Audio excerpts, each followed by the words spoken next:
ناظرین، میں African leader ابراہیم تراورے پر بات کرنے سے پہلے تھوڑا سا افریقہ کی سرزمین پر روشنی ڈالوں گا کہ اس سرزمین جہاں سونا بھی ہے، ہیرے بھی ہیں، جواہرات بھی ہے، لیکن آج بھی دنیا کی غریب ترین سرزمین، بھوک زدہ سرزمین، مسائل زدہ سرزمین، خانہ جنگی، یعنی یہ سارے مسائل افریقہ کی قسمت میں کیوں ہیں؟ یعنی کیپٹن ابراہیم تراورے سے پہلے بھی کئی لیڈران ابھرے ہیں، پھر ختم ہو گئے۔ افریقہ کی سرزمین کا یہ مقدر کیوں ہے؟ ناظرین، میں آپ کو بتاتا چلوں کہ امریکہ کا جو پہلا صدر تھا، جارج واشنگٹن، جی ہاں، جارج واشنگٹن کے 360 افریقی غلام تھے۔ افریقیوں کی سب سے زیادہ انسانوں کی تجارت امریکیوں نے کی،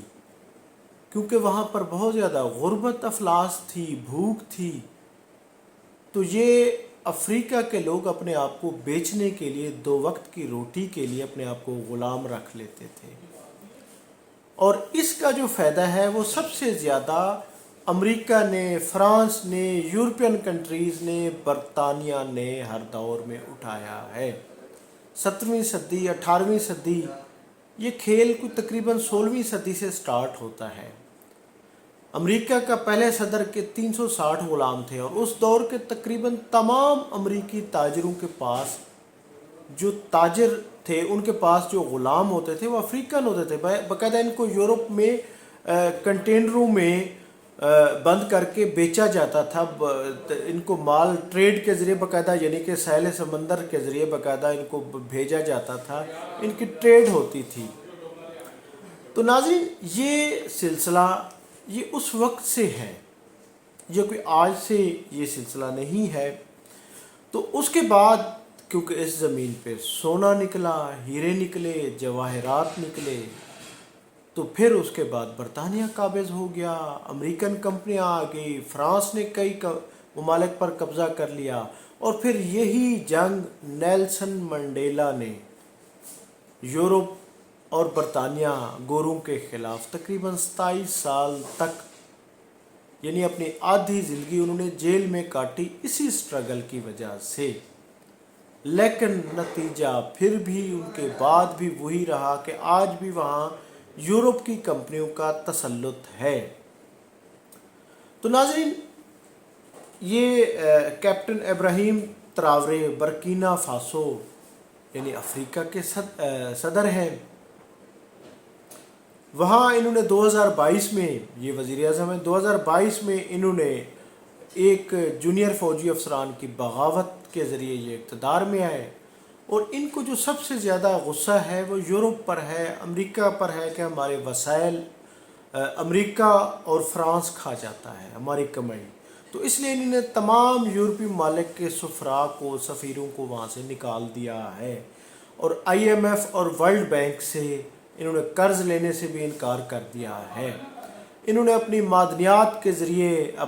بلکہ اس نے روس سے بھی، جب پوٹن کے پاس سے اس کی ملاقات ہوئی تو اس نے ان سے امداد لینے سے انکار کر دیا ہے، بلکہ کہا ہے کہ میں اپنی سرزمین سے خود ہی اپنی معدنیات، سونا، چاندی، ہیرے، ذخائر خود نکالوں گا،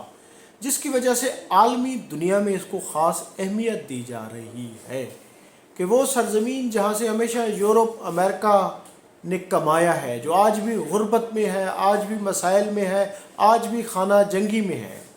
جہاں وسائل دنیا میں سب سے زیادہ ہے، تو اس کا ایک نیا لیڈر جو اسرائیل کے خلاف بھی باتیں کر رہا ہے، فلسطین کی آزادی کی بھی بات کر رہا ہے، وہ کس حد تک کامیاب ہوگا؟ یقیناً یہ ایک بہت بڑی وہ ہے کہ آیا اس کی یہ مہم کامیاب ہوگی یا نہیں، اس پر کوسٹن مارک ہے۔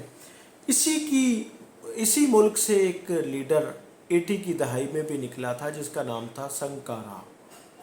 جس کو صرف چند ہی سالوں میں، 2 ہی سالوں میں اس کو مروا دیا گیا تھا، منظر عام سے وہ ہٹ گیا تھا، اس کو مروا دیا گیا تھا۔ تو اب یہ آئے ہیں اس پر بھی، یعنی یہ اب اپنی طوفانی انداز سے عالمی افق پر چھاتے جا رہے ہیں، اپنے بیانات، اپنی پالیسیوں کی وجہ سے قرض سے انکار کر دیا ہے۔ اور پھر یہ ان کا جو جس کو یعنی کہ یورپ کے ہاں جو شاہ سرخیاں لگائی جا رہی ہیں، میڈیا رپورٹ کر رہا ہے کہ کیپٹن ابراہیم تراورے روس، چین، ترکی، پاکستان، آذربائیجان کو ملا کر یورپ، امریکہ، فرانس وغیرہ کے خلاف اتحاد قائم کرنا چاہتے ہیں، ایک نیا گروپ تشکیل دینا چاہتے ہیں۔ ناظرین، یہ صورتحال ہے جس پر یعنی یورپ بھی قیاس آرائیاں کر رہا ہے۔ گو اب بھی ان کے ملک پر اور کئی افریقہ کے بڑے اس پر جو جن کمپنیوں کا زیادہ تر ٹریڈ ہوتی ہے وہ یورپین کمپنیاں ہیں، تسلط اب بھی یورپین کمپنیوں کا ہے، اور ان کے کنٹریز، افریقہ کے کنٹریز اب بھی خانہ جنگی کا شکار ہے، اور بہت سارے ممالک میں تو جو معدنیات ہیں، اس کے ذخائر ہیں، ان کو نکالا ہی نہیں جا سکا۔ تو یقیناً ابراہیم تراورے جو اس نے یعنی 1988 میں ایک انتہائی غریب گھرانے میں آنکھ کھولی سی، غربت دیکھی، بہت زیادہ غربت دیکھی، بھوک دیکھی، تو اب اسی وجہ سے وہ اپنی سرزمین کو اس سے نکالنا چاہ رہا ہے۔ کہاں تک کامیابی ہوتی ہے یہ تو خیر وقت ہی بتائے گا۔ ناظرین، میں ہوں عبدالرؤف روفی اور آپ دیکھ رہے تھے تاریخ نامہ۔